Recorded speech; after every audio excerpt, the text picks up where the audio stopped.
Hello everybody, this is Fernando for the latest Cryptids and Monsters video. Another Cryptid of the week here for you, and this time the Cryptids.wikia website suggested one that I believe has been suggested in the past, but it was more a variation of it. And so I was quite fascinated to see that this suggestion came about this time because this is good. I thought that this particular entry can now cover essentially all the similar suggested entries before. And with this particular entity, whatever it is, the most fascinating thing about it is that it's still there today. Like there's a whole race of these creatures there today existing in its particular location. The only thing is it's been very, very hard apparently for evidence to be captured, and I'll try to explain why here in a few minutes. But what I'm talking about is the Solomon Island giants, or also sometimes called the Guadalcanal giants, and you'll see a picture of it here. It's quite fascinating. I was gathering some information about these Solomon Island giants, and it seems like altogether they are essentially a whole race of people, you and me. They just happen to be in a very remote part of the world, and of course they just happen to be much, much larger than the average human, which is why they go by the term the giants. Now, what are they exactly? Again, they're a race, a whole civilization of people that live on the Solomon Islands, which is located in a very remote part of the world near Papua New Guinea. I'll give you a picture here as an example. And you'll see instantly, I mean, these are tiny islands. So in order for someone to purposely try to, let's say, capture very good images or very good footage of these Solomon Island giants, they would really have to go out of their way. I mean, they would have to go to one of the most part of the world, one of the remote locations of this world, and then on top of that, go on a little trek to little tiny islands beyond that remoteness. So it just shows that the type of work that would be involved. And with these giants, they've apparently been there for a long, long time. Encounters with them have been going on for hundreds of years, ever since, in fact, at least when it comes to most recent, let's say 20th century encounters, since the World Wars, World War I, World War II, and then of course encounters from long before then, because all of the people that live there in the Solomon Islands, they pretty much believe 100% in these giants. I mean, there are tales of encounters with them going on for generations, so to them it's just another fact of life that these giants truly live there and live among them. And I'll explain some interactions of these giants with the people there here in a few minutes. Now, as far as the giants themselves, they seem to be, think of them like almost like Bigfoot when it comes to the size of them, but they are far more humanoid. They're people. They're civilization.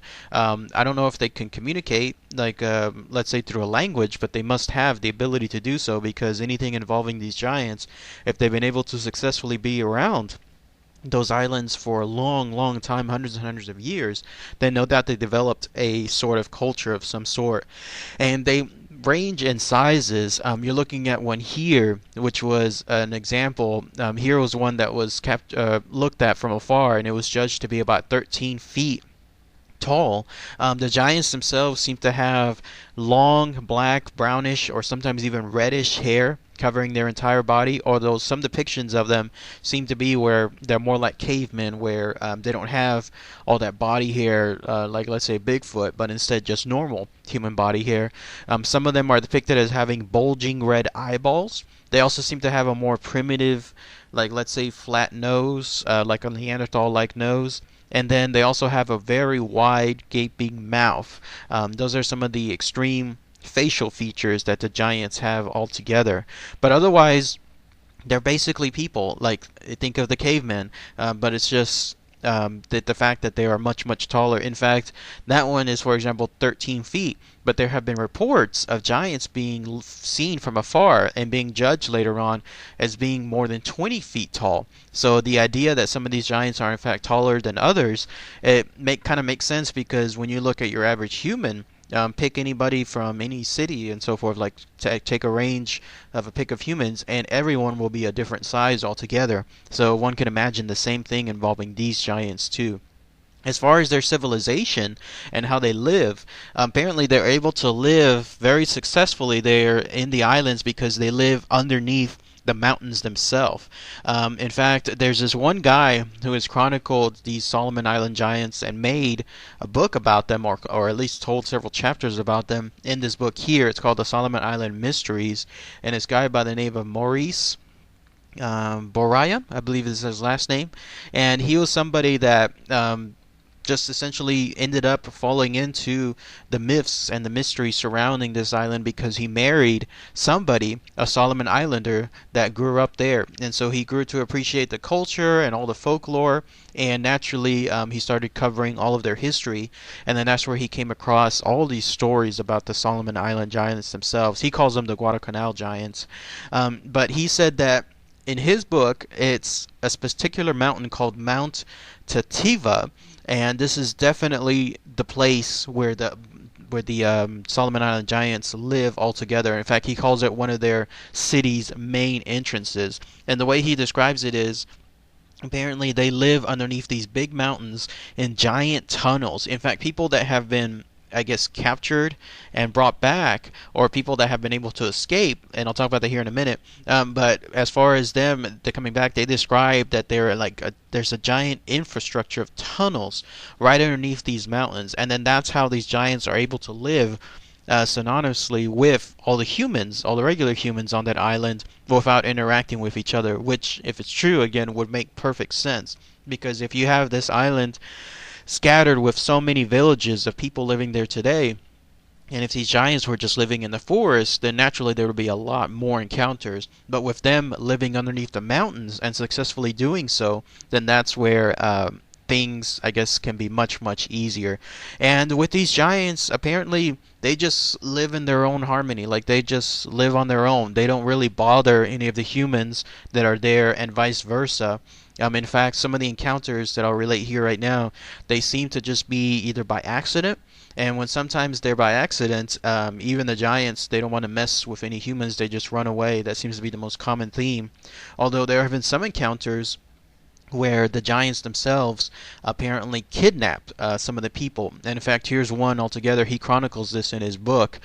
He said there was a lady that went by the name of Mango, and her story was well known there in the Solomon Islands because she was kidnapped about something like 25 years, about 50 back years or so, and there was a huge wake, like people trying to find her, trying to see where she went, but everybody pretty much asserted that yes, it was one of the giants that kidnapped her. Apparently that's what the giants do. Some of them, I guess, if they're more of the nomadic type and they're not living within their own cultures, in order for them to find a mate or to find a harem, they just essentially kidnap one from one of the humans. And so she was kidnapped. She spent a good number of years with them. And then all of a sudden, when people thought that she was long gone, she was found. She was found, in fact, someplace. It was near a garden of some sort on the northeast coast of the island. And people immediately recognized who it was. It was her. It was Mango, the same lady that again was kidnapped all those years back. But the interesting thing was that she was found hysterically frothing from the mouth, as if she was in a mad state or some kind of insane state of the mind. And then B, she was also found to be pregnant. And so she was brought back. She was actually had to be captured because it seemed like either she had escaped from the people, the Solomon Island giants, and still was in a mad state and couldn't recognize that she was being helped. So whenever she was found, she initially tried to escape from the actual people, the humans themselves that were trying to rescue her. And they found that her skin was, and this is the quote, was as slimy as an eel. And so it was very difficult to get a hold of her. Eventually they were able to capture her, and they brought her back to a village. And that's when she gave birth to what was called a half-caste boy. I'm not exactly sure what that means altogether, but she eventually gave birth to this boy. But the sad thing is at the age of 5, this boy was again termed being somebody from the giants. It was the boy was killed at the age of 5. One of the brothers of Mango decided to end the life of the boy, I guess before it could grow to be one of like another of the Solomon Island giants. So that's one of the more dangerous encounters again with these giants, and the idea that they truly do kidnap people. As far as more peaceful encounters, here's one that happened. It was called the Gold Ridge Incident. There, and this was more recent. This was 1998, in fact. So this was not too far back.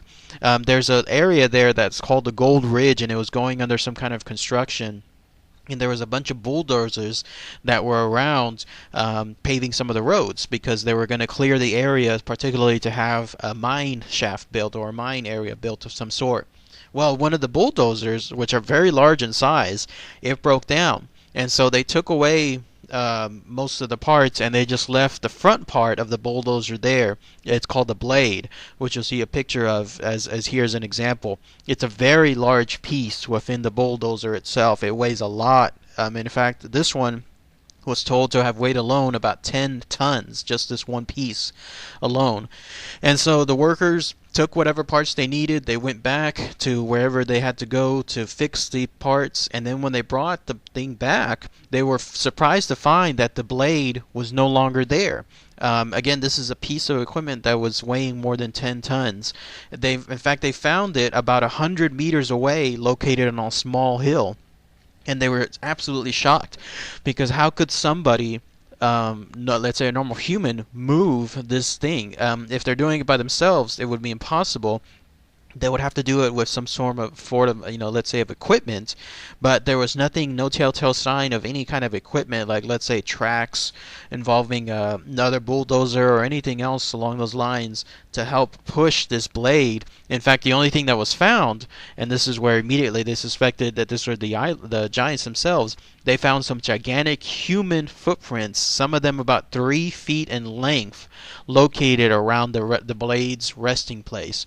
And so everyone immediately realized, okay, so we just had an interaction with one of these Solomon Island giants. They happened to pick up the blade themselves, again weighing 10 tons, and they were able to drag it 100 meters away from the hill. Crazy stuff. Here's another report, and this is actually coming from one of the, I guess you could call him one of the more prominent citizens there in the islands. It was from 2 people. One of them was the Guadalcanal premier, and the other one was the finance minister of the islands. They told their encounter to that writer, the gentleman that wrote that book about the Solomon Islands mystery, and this is what they said. They said they were driving up to the Gold Ridge area to again look at the information involving the mine, and when they were doing so, they were driving in a 4-wheel drive like a Toyota of some sort, but it happened to slip off the road and it got stuck. And so when that happened, they walked all the way back to the village that they just came from to get some helpers. In fact, they brought back about 30 helpers, 30 of them in total. And when they did so, then they were in for the shock of their life, because all of a sudden they didn't see their vehicle stuck on the road. Now it was in fact back on top of the road, and standing right next to the vehicle were these 2 giant men, one at each end. So they immediately realized these are the Solomon Island giants, and not only that, but they easily picked up this truck, whatever this Toyota 4-wheel drive was, and put it back on the road themselves. But to their surprise, to their continued surprise, the giants didn't attack or didn't do anything. In fact, it seemed like they just stared. But before anything could be done, then the men themselves wisely, like the premier and the finance minister, they just ran back as quick as they could back to the village. And when they returned later on, the giants were gone. Based on their description and based on the size of the foot that was found near the vehicle itself, they surmised that these giants that they found were about 15 feet tall altogether. As far as other encounters, people have said those that apparently were attempted to be captured or kidnapped by the islands, but they were able to escape. They have told about hundreds of caves containing like giant artifacts they witnessed seeing. They also witnessed seeing that these caves have an intricate lighting system of some sort. Again, these are all the tunnels and caves beneath the mountains, but these tunnels, they're not using like regular electricity. Rather, the giants themselves have been able to develop some other form of artificial lighting. Maybe they use some kind of bioluminescence from something involving plants or animals. And they were able to do this as their way of creating light from within the tunnels themselves. There are also reports of a giant skeleton being found somewhere around 15 feet in length. The Prime Minister, the same guy again, or the Premier, recalls that when he was a child, his own father, took him to some kind of burial cave that was located in East Guadalcanal. And when he was there, he was shocked to see that there was a skeleton, a complete skeleton of one of the giants. And it was measured to be around 15 feet in length.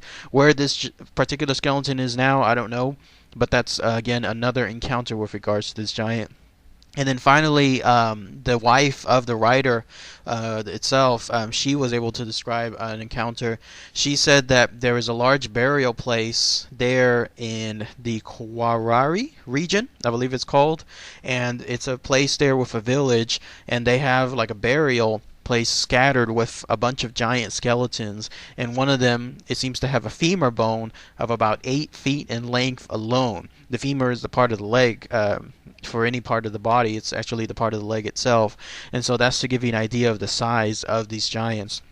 Although, with all this evidence that people apparently seem to see, especially with anything involving like footprints and skeletons, I question whether anyone has been able to take some of this evidence and show it as proof. Because if someone was able to truly show, like, let's say, an 8-foot long femur bone, and it could be traced to an actual human, like it's a real deal, like it's a human femur bone, then that would really, let's say, shock the world. Like, this would be something involving proof that there is truly another race that lives among us, that it just happens to be really, really big. So the fact that none of this has come forward, I don't know, I seem to question it. It would have seemed so easy to just take this evidence and bring it to any other part of the world. So why anybody hasn't done it yet, I have no idea altogether. But yeah, those are the tales, those are the experiences, the encounters of these Guadalcanal giants, these Solomon Island giants. They're still there to this day. The author advises that if you wanted to try to, let's say, find these giants, he said to start at that Mount Tativia, that's the location to do so, and also try to talk with any of the villagers there closest to the mountain. He calls those good starting points because they're apparently regularly seen by the village folk there. So if you truly wanted to hunt for these things and try to capture evidence, that's the way to go. But again, with this being so far out of the way, so remote in this part of the world, then you're going to be in an area that you're really going to have to put some effort through. But if anyone has any more information about these Solomon Island giants, please post them here. Any more recent encounters, again, the most recent one seemed to be the 1998 one, but if anyone has any more recent ones, say in the 2000s or so, that'd be great to see. And lastly, if anyone knows any evidence, like, again, anything involving these bones and supposed encounters, the fact that nobody has brought any evidence forward, it seems a little suspicious. But if anyone has any of the evidence that they can point to, please post them below. Alright, everybody, thanks again as always. Take care.